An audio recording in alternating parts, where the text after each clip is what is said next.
Sa ibang balita, ang pagkawanggawa ng isang kababayan sa Toronto kung paano tinulungan ng dating nanny ang isang taong walang tirahan na makauwi sa sariling bansa. Sa report ni Paula Saraza.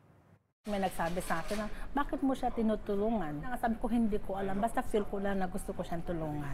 Pagtulong ng walang kapalit, yan ang ipinamalas ni Mona Alfaro sa hindi kakilalang babae na madalas daw niyang makitang nakatambay sa tapat ng binabantayang tindahan sa underground mall na ito sa Toronto. One time, nag-offer ako sa kanya ng pagkain.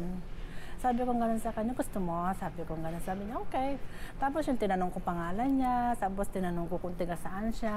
Ang babaeng si Sam na isang Chinese national, tila naging mapait ang karanasan sa Canada at di kalaunay naging homeless.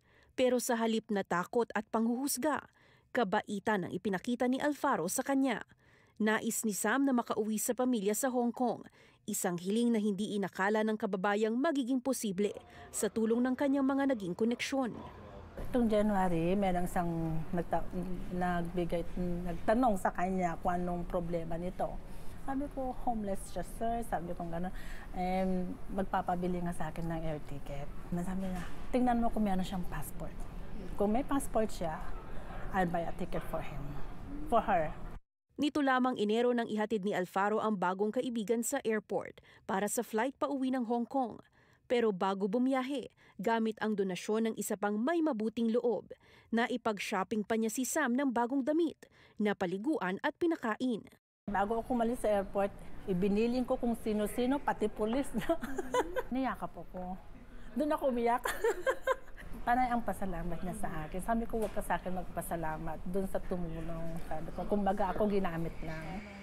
Ang kabaitang ipinamalas sa hindi naman niya kaano-ano. Pasasalamat lamang daw ni Alfaro sa mga biyayang ipinagkaloob ng itaas sa kanya.